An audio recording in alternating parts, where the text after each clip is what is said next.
Opo, naka-open na yan. Umiilaw pag umiilaw. Ayan, open. Amen. Bueno, Diyos. Amen. Ang po natin ng malakas ang ating Panginoon. Set my spirit free. Yahweh Shaddai. Yahweh Shaddai. Set my spirit free. God is good. All the time. Every time. God is good. The will of the Father. Yes, and will. Pero natin ng malakas.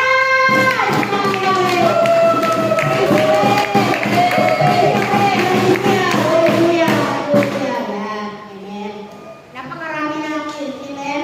At iyan yung mga anghel nakapaligid sa atin, amen? Hindi man sila natin nakikita, pero sila ay nakikita tayo. Diba nakikita tayo ng mga angel ni Lord, amen? Masaya ba kayo ng kapatid? Happy ba kayo? Nalindi ba kayo? Amen. Dapat lang po mga kapatid na tayo po ay maging happy, mag-enjoy tayo, sapagkat naririto tayo sa tiging ni Amang Yahweh. Na kung saan ito yung kanyang inihanda para sa atin, para tayo ay magtipag kay Amang Yahweh. Amen? Tayo po mga kapatid ay mapapalad. Bakit? Kasi tayo po ay pinili at piniram ng Amang Yahweh. Hiniram niya tayo mula pa nung tayo po ay nasa sinapupunan ng ating mga ina at tayo po ay kanya nang tinawag mula sa sinapupunan pa ng ating mga ina. Ano ba? Naniniwala kayo? Palakpakan po natin ng malakas ang ating Panginoon. Hallelujah. Ano nga ba ang sinasabi sa ating Ebanghelyo, mga kapatid? Ano ang sabi sa ating Ebanghelyo na sinasabi dito na kung ibig sinumang sumunod sa akin, limutin niya ang kanyang sarili. Pasanin ang kanyang cross at sumunod sa akin. Ang naghahangad na magligtas ng kanyang buhay ay siyang mawawalan nito. Ngunit ang mag-alay ng kanyang buhay alang-alang sa akin ay siyang magkakamit noon. Ano nga mapapala ng tao kapag naman niya ang buong mundo kung ang katumbas naman ito ay ang kanyang buhay? Amen. Ano lang may babayad ng tao upang mabalik sa kanya ang kanyang buhay? Sapagkat darating ang anak ng tao na taglay ang dakilang kapangyarihan ng kanyang ama at kasama ang kanyang mga anghel. Kasama ang kanyang mga anghel. At sa panahon na yun, ay kanyang, sa panahon na yun, kanyang gagantihin ang bawat tao ayon sa kanyang ginawa. Ano ba?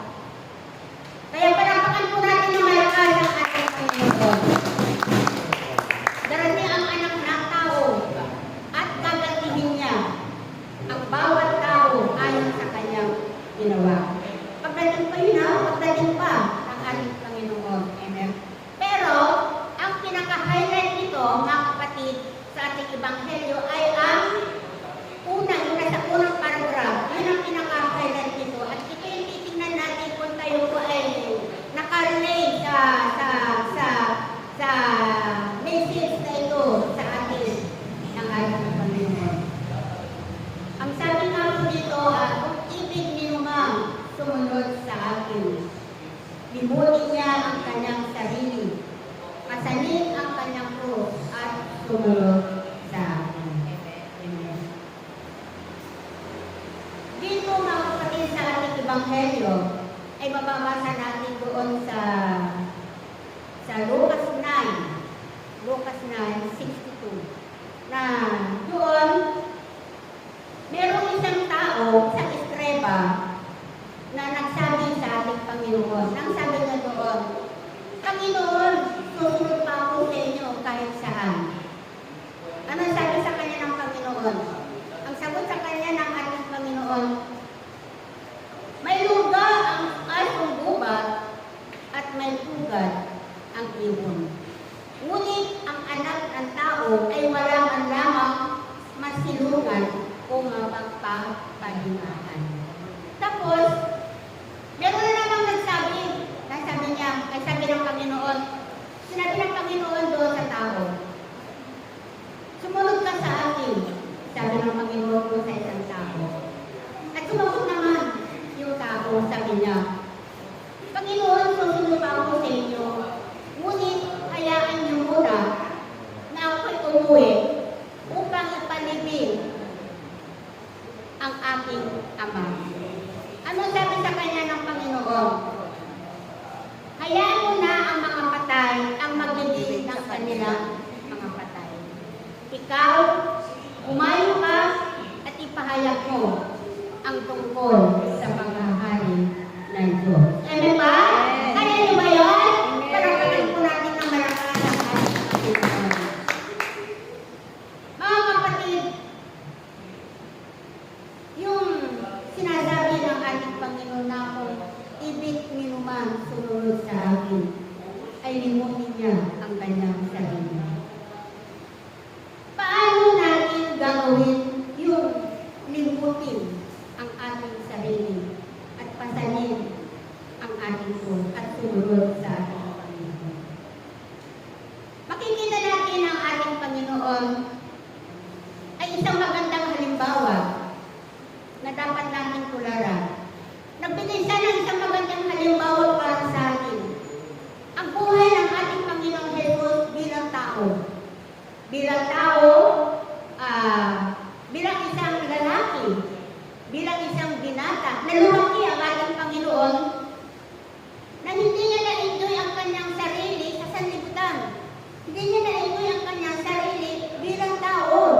Amen?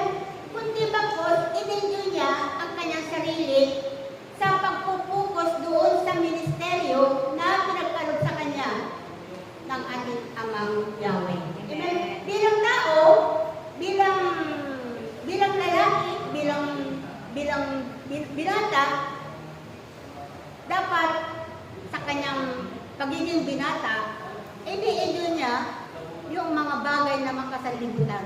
Diba? Makasalibutan, siyempre, ganun ang mga tao eh. Katulad ng ginagawa ng mga kalalakihan. Mga kalalakihan na ini-enjoy nila ang kanilang buhay habang sila ay mga binata pa. Kasi pagka nag-asawa na sila, meron na silang commitment sa pamilya, ay hindi na nila masyadong nagagawa yung pagiging nila bilang mga binata. Diba? Pero, ang ating Panginoong Jesus ay hindi niya nagawang mag-enjoy sa kanyang sarili yung mga buhay ng pansanlibutan. Kasi iba yung pagkatao ng ating Panginoong Jesus. Iba yung kanyang focus ng kanyang buhay. Sapagkat ang focus ng ating Panginoon ay yung kanyang ganapin kung ano ang kalooban ng Diyos para sa kanya. Amen? Nilimot ng ating Panginoon Jesus at tinalikuran ng ating Panginoon Jesus yung kanyang pansarili na dapat ginagawa ng isang binata, isang bilang tao. Kasi ang Panginoon ay naging tao din siya na katulad natin eh. Kaya lang, hindi siya namuhay ayon sa sanlibutan, kundi namuhay ang ating Panginoon bilang anak ng Diyos na itinalaga ng Amang Yahweh na meron siyang gagampanan sa sanlibutan ito. Kaya ang in-enjoy ng ating Panginoon, yung kanyang ministeryo. Yung kanyang ministeryo na ipanagkaloob sa kanya ng ating Panginoon at yun yung kanyang inuna. Amen? Yung kanyang inuna. Kaya pero, doon sa pagganap niya sa kanyang tungkulin na binigay sa kanya ng Panginoon, nag-i-enjoy naman siya doon sa ginagawa niya bilang pagsunod sa kalooban ng Diyos sa kanya. Ano ba? Sapakan po natin ang malakas. Yun ang gusto ng ating Panginoon sa atin bilang tayo mga lingkod ng ating Panginoon. Natalikuran natin ang ating sarili. O limutin natin ang ating sarili. Siyempre tayo, bilang tayo mga tao eh. Diba? Ang laman natin, ang katawan natin, tayo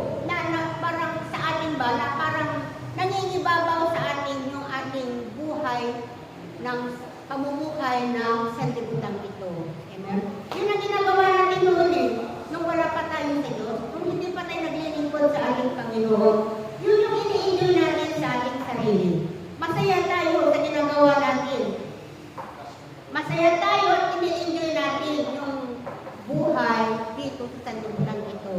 Na kung saan ito yung buhay na ginagawa natin bilang tao. At matagal din natin in-enjoy ang ating sarili sa mga pamumuhay ng buhay ng sanlibutan ito.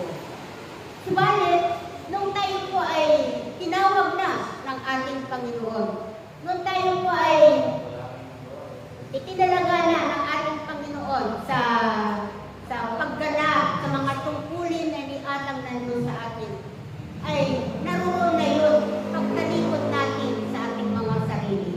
Nilimot na natin yung mga buhay pansanlibutan. Katulad ni Sister Venus. Diba, buhay ni Sister Venus noon, may buhay ng sanlibutan na mahilig siyang manigarilyo.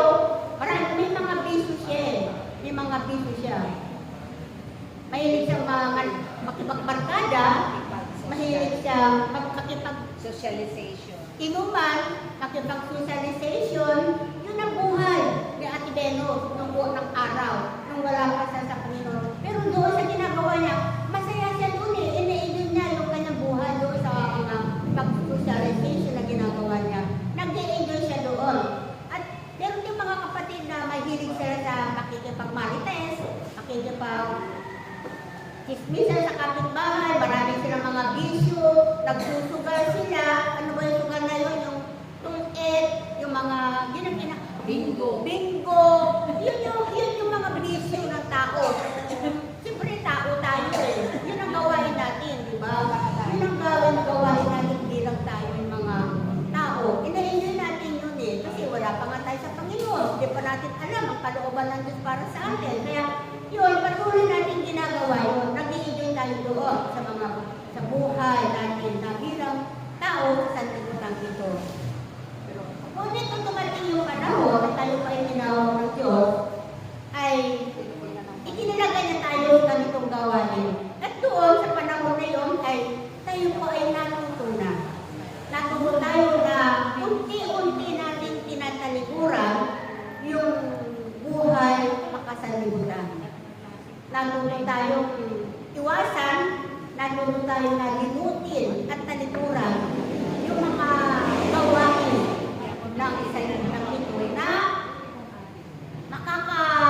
makaka-distract sa gawain o makaka-distract sa paglilingkod natin sa ating Panginoon. Ang gusto kasi ng ating Panginoon, kaya sinabi nyo na, limutin nyo ang inyong sarili, pasanin ang inyong krus at sumunod sa akin. Ang nais ng ating Panginoon, bilang tayo mga lingkod ng ating Panginoon ay maging Christ-centered tayo. Yun ang gusto ng Panginoon. Kaya nga tayo sinasabihin ng Panginoon na kung ibig ninyong sumunod sa akin, limutin nyo ang inyong sarili. At ito nga, kung tuloy natin nililimot yung mga ugali natin sa mga buhay kapasanlibutan, mga lumang buhay natin, unti-unti natin na kinakalimutan, iniiwasan at nilalayuan natin, tinatalikuran natin yung mga buhay na yun na hindi nakakatulong sa ating buhay pananampalataya, sa ating buhay paglilingkod natin sa ating Panginoon. Amen? Palapakan po natin na malakas ng Panginoon.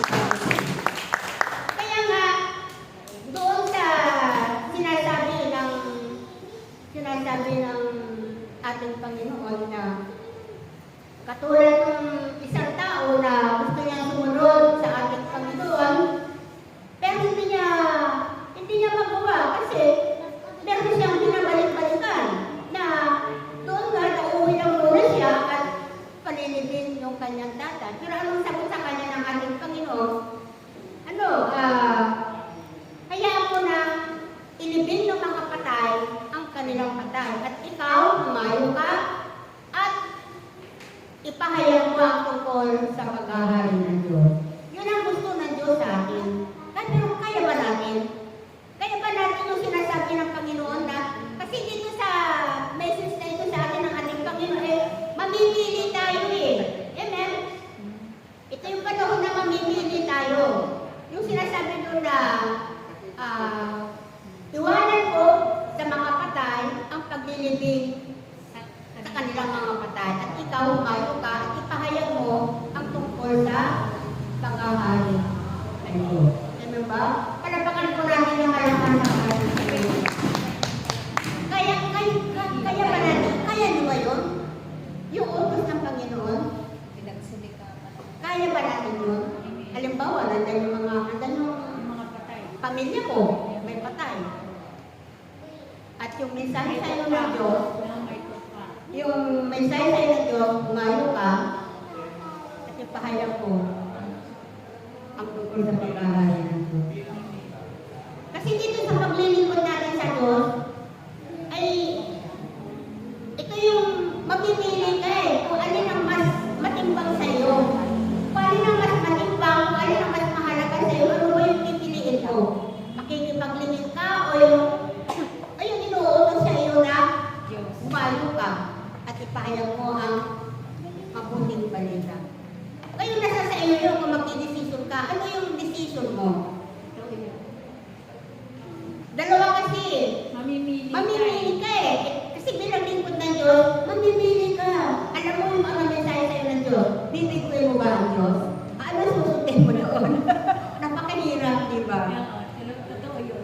Napakahirap. Pero alam niyo ba, mga kapatid, nung namatay yung hipag mo, si Ate Sula, hindi kami nakapaglingin sa kanya noon. Si Jenny lang. Siya lang nagpunta sumama doon sa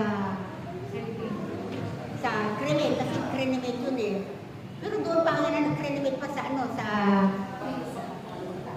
Fairview, sa Commonwealth, kasi nandun yung ng St. Peter. Nandun yun. Hindi kami nakapunta doon, kasi nga bawal nga kasi mga senior na. Kasi COVID. Kasi COVID yun. Panahon ng COVID yun. Kaya naman. Diba? Kaya man, wala ka magagawa kasi nga, COVID eh. Bawal na. Pero sa panahon ngayon, pag dumating yung gano'n na panahon na mamimili ka na, ano kaya ang pipiliin natin? Mahirap eh, no? Mahirap, di ba? Para sa iyo kaya, sino kaya ang pipiliin mo yung utos sa iyo ng Diyos? Kagaya nun, may tupa. Oo. Kaya, tapos may patay ka, no? Walang ibang gagawa nun, kasi ikaw yung naka-schedule doon. Doon sa, halimbawa si Heike, naka-schedule ka nung panahon na yun na pumunta sa Alfred. Schedule mo yun langakong ka. May copyright ka kayo. Di ba? Ano kaya nagpipili mo? Kailan magkaroon ka ng magandang decision doon? Ha? Ano sa iyo? Kapalagay mo? Kasi, siyempre, kapag hindi ka tumuloy, pag tumuloy ka, makakalaban mo man yung pamilya mo. Bakit may patay ka? Ganito, diba? Yun ang mga sabi. Patay ka sa pananampalataya. Yun ang mga comment, mga patay sa pananampalataya. Pero ikaw, buhay mo pananampalataya mo. Yung ano paglalaban mo ngayon, pananampalataya mo. Kaya mamimili ka. Ano sa tingin mo? Iiwanan mo yung patay? Kung pinsan lang, pwede. Kung yung sariling Kagaya ng asawa mo. Oo, no? Hindi ko, hindi pa siguro ililibing. Pwede. Iwanan mo na kita. Pwede naman. Pag hindi pa ililibing. Andiyan paano kung Oo, ililibing? sabay, no? Sabay. Kung inilibig na, halimbawa. Oo. Substitute ka. Alam mo naman, napakahirap ang desisyonan yan. Ano yun? Kung buhay ang pananampalataya mo, gagawin mo ba ito sa'yo ng Panginoon? Pero maraming mag-ano sa'yo, Mag-substitute. Mag-uusik. mag-ano sa'yo, Uusik. uusik sa'yo. Oo, ng pamilya mo. Kasi patay pa ang mga Kasi mga patay sila ng pananampalataya. Pero alam mo mga kapatid, para sa akin naman, meron naman tayong option dyan eh. Meron naman tayong option. Ano yun? Alam nyo ano yun? Halimbawa sa Ate Beno, Ate ito, Ate Ivy. Para hindi maputol yung gawain ng Diyos. Kasi kung hindi ka pumunta doon, maano yung gawain eh, mapupuspon. I-schedule mo yung araw na yun. Alam mo, may option naman dito eh. Mga kapatiran. Oo, may option naman kasi ang Panginoon naman, hindi naman sa masyadong mahigpit. Maluwag naman ang Panginoon, di ba? Maluwag ang Panginoon. Katulad ng ating punong lingkod, napakaluwag niyan. Walang bawal sa kanya, di ba? May sab. Oo, ang Panginoon, maluwag din siya. Kaya na-option mo, para hindi ma-post yung gawa ngayon, para meron pupunta doon, pag-usapan mo sa atin. O, di ba? Pag-usapan mo siya. Maging matalino nga tayo. Oo, Oo, kasi sabi ng Panginoon, magdamayan kayo. Magmalaskin kayo. Magkaisa kayo. Makiusap ka doon. At least, nagampanan mo yung tungkulin mo Sa sa pamamagitan. pamamagitan niya. O diba? Palatakan po natin na malakas ang Panginoon. Ano yun? Kaya nang gawain sa kay Sister Mary. Oo. Eh, lahat kayo kumuha ng ayuda. O sabay-sabay. O ngayon, anong nangyari? Ako lang ang nagpunta dito. Siya lang mag-isa na wala. Kumpletos? Oo, lagi yan nakakaranas mag-isa si Ikaw Ate yung Ben. speaker, ikaw yung moderator, lahat ikaw na.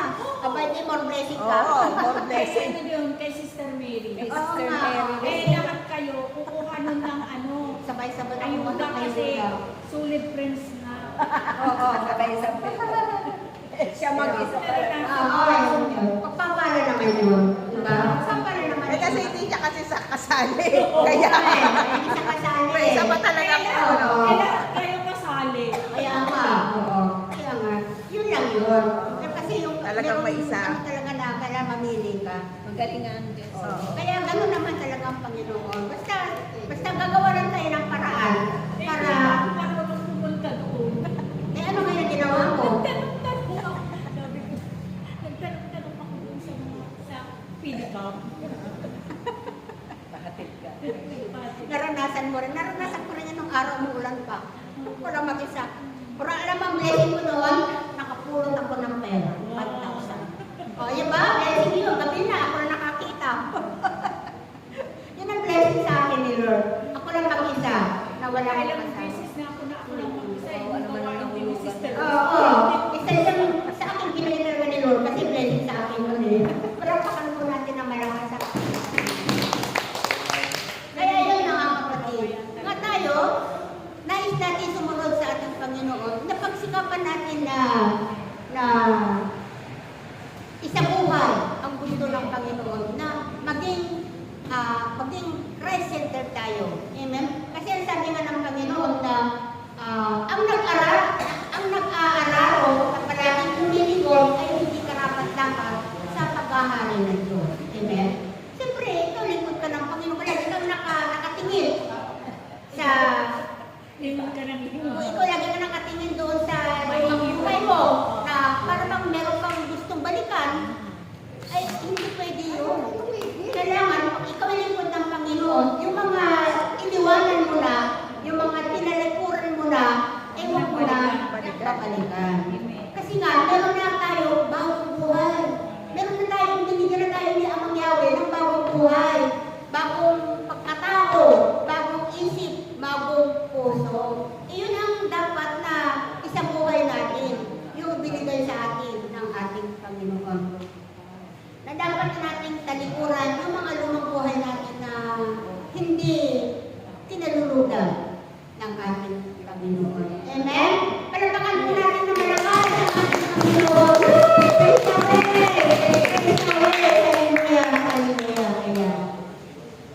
At dito nga po mga kapatid sa message ng ating Panginoon, kaya naman natin itong gawin basta seryoso ka sa pagsunod sa kalooban ng ating Panginoon. Basta seryoso ka, kaya natin gawin yun, di ba? Ngayon, kung hindi ka seryoso sa paglilingkod mo, hindi mo kayang gawin yun kasi hindi ka seryoso eh. Kailangan maging seryoso ka. Pag seryoso ka na lingkod sa ating Panginoon, tapat ka sa ginagawa mo, tapat ka na ginagampanan mo yung tungkulin mo, dahil ikaw may kubilang ka kay Lord eh. May kubilang ka sa Kanya, kaya naroon sa iyong puso yung pagsusumikap mo na magampanan ang tungkulin mo na pinagkaloob sa iyo ng Diyos. Ano ba? Kasi sabi naman ng Panginoon na bawat pagsunod natin sa kalooban ng Panginoon, sa bawat pagsunod natin sa mga pinag-uutos ng Diyos, ay merong ganting pagpapala ng ating Panginoon. Ano ba? Naniniwala ba kayo? Palakpakan natin ng malakas ang ating Panginoon. And dapat ganun ang ano natin, ganun yung mindset natin na sa bawat pagsunod natin sa kalooban ng ating Panginoon, isipin natin lagi na tayo ay mayroong ganti ng ating Panginoon na hindi niya tayo kailanman pababayaan ng ating Panginoon. Ako na saan?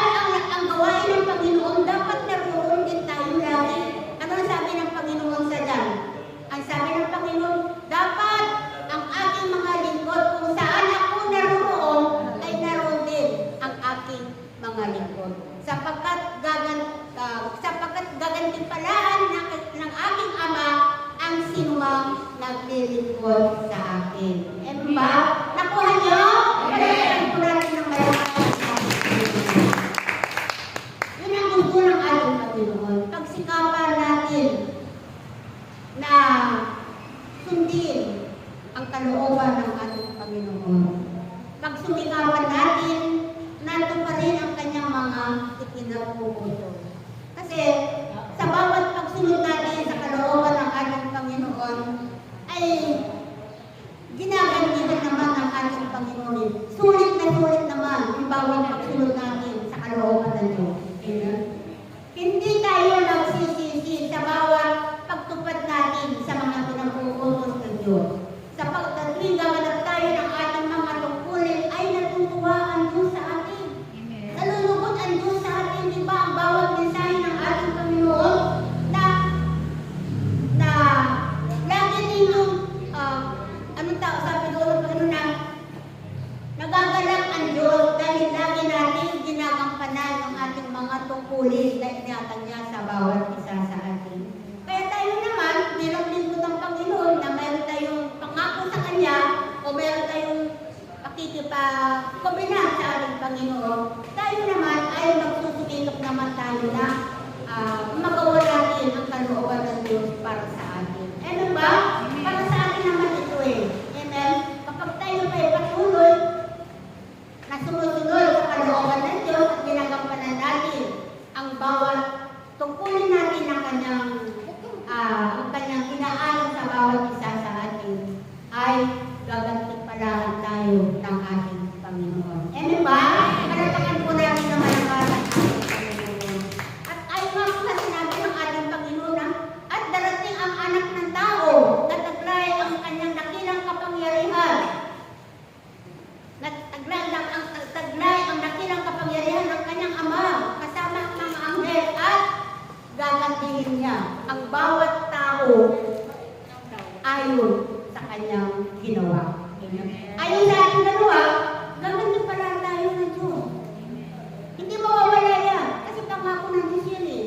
Kaya panghawakan natin ang pangako ng Panginoon dahil ang sabi ng Panginoon sa Romanos 11 na hindi mapipigo ang sinumang nananalig sa akin. Amen. Panghawakan natin ang pangako ng Diyos at huwag natin pag-aalilangan sapagkat ang Diyos ay magagawa niya ang lahat ng bagay sa iyong buhay. Amen ba? Palagpakan po natin ng malakas. Katulad nga pang ginawa ni Mama Mary. Sino ba si Mama Mary? Amen. Siya mula ng mamula ang ating Panginoon Jesus ay hindi na niya iniwanan ang kanyang anak na si Jesus. Ang ating Panginoon Jesus, kahit saan naroon, kahit saan makapunta si Jesus, ay laging kasama ang mahal na ina. Lagi siya nakabuntot, saan man pumunta ang ating Panginoon Jesus, lagi niyang kasama ang kanyang ina, ang ating inang Maria. Hindi niya inuwanan si Jesus, hindi niya tinalikuran si Jesus. Hanggang sa huling antungan ng buhay ni Jesus ay naroon lagi ang ating mahal na inang Birhen. Hindi niya ito tinalikuran kahit na napakabigat yung pagsubok at pinagdadaanan ng ating Panginoon Jesus ay hindi niya inuwanan si Jesus. Sinamahan niya si Jesus hanggang sa huling antungan ng buhay ng ating Panginoon. Hindi niya inuwanan si Jesus. Bakit? Kasi ano niya yun eh, yung ministeryo niya yun eh, mission niya yun. Hindi niya tinalikuran sa ito bilang lingkod ng ating Panginoon. Bilang ina na nagmamahal kay Jesus. Hindi niya tinalikuran ang kanyang anak. Bagkos, mas lalo pa niyang sinundan ang ating Panginoon kahit sa pagpunta ang ating Panginoon Jesus. Ano ba? Dapat gamitin po tayo mga kapatid. Sinasabi nga sa dyan, na dapat ang aking mga lingkod, kung saan ako naroon, ay naroon din ang aking mga alagad. Sapagkat gagantimpalaan ng aking Ama ang sinumang naglilingkod sa akin. Amen. Ginagawa natin yun. mga kapatid, ginagawa naman natin, di ba? Tayo naman po ay nagsisumikap naman po tayo na tayo po ay ang makasunod kung saan naroon ang gawain ng ating Panginoon at pinagsisikapan natin. Sa bawat pagsunod natin sa gawain ng Panginoon, naroon lagi ang Diyos, lagi natin kasama ang Diyos. Amen? Lagi naroon. Kahit huwag tayong matakot na sumunod sa pinagdadaanan ng ating Panginoon. Ang ating Panginoon, nakamit niya ang buhay na walang hanggan. Ganon din tayo tagasunod ni Kristo. Diba? Kaya huwag tayong matakot na sumunod sa ating Panginoon. Kahit na dumanas man ng mahirap na pagsubok ang ating Panginoong Isus, pwede tayo mga likod, naranasan din natin yun eh. Ipararanas din sa atin ang ating Panginoon, amang Yahweh, kung ano yung naranasan na Jesus.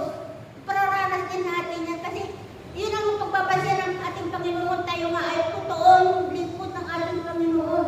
Kung tayo ay totoong sumusunod sa kalooban ng Diyos, ipararanas din natin sa atin na amang Yahweh. Kung ano yung naranasan ni Jesus, mararanasan din natin bilang lingkod o bilang tagasunod ni Kristo, mga follower ni Kristo. Dahil ang sabi nga po ng Panginoon, sa pananakasulat na walang alagad na higit sa kanyang guro at walang alipin na higit sa kanyang Panginoon. Amen? Kung ano ang naranasan ni Jesus, mararanasan din natin yun. Kasi mga follower tayo ng ating Panginoon. Kaya huwag tayong matakot sa mga pagsubok na pinagdadaanan natin. Huwag tayong matakot sapagkat sabi naman ng ating Panginoon, bawat pagsubok natin sa buhay ay lagi nating kasama ang Diyos. Ialay lang natin sa Diyos. Kung ano man yung mga pagsubok na dumarating sa atin, ialay lang natin sa Diyos. Sapagkat tayo naman ay hindi iniiwan ng ating Panginoon. Diba? Kasama lagi natin ang ating Panginoon. Kasi mga lingkod tayo ng Diyos, hindi tayo pinababayaan ng ating Panginoon. Katulad ko, mga kapatid, ano ba yung buhay ko noon at saka hanggang ngayon? Alam niyo mga kapatid, kung i-apply ko yung aking sarili, mula nung magsimula ako 1990, ano na ngayon? 2026, na ilang dekada na. Sa awa ng Panginoon, paglilingkod ko sa Diyos, sa awa ng Panginoon, hindi ako dumanas ng mabigat na karamdaman. Sa awa ng Panginoon, hindi ako dumanas ng mga pagsubok na basta yung pagsubok na mga lagi kong kasama ang Diyos.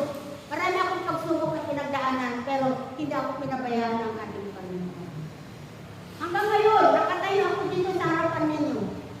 Hindi ako pinabayaan ng ating Panginoon kasi nakikita ng Panginoon yung aking pananalig, yung aking pananampalataya, yung aking pagtitiwala sa Diyos. Noon pa man, alam ko na pinahawakan ko yung pangako ng Diyos. Hindi ko tinalikuran ng Diyos. Hindi ko tinalikuran ang aking pananampalataya. Kahit naiika-ika ako, saan man ang gawain ng Panginoon, dahil ako lagi sa gawain ng Panginoon. Ilan taon na ako ngayon? 78 years old na ako ngayon. Minsan man, hindi man ako nagkaroon ng mabigat na karamdaman na narating ka sa balay. Hindi.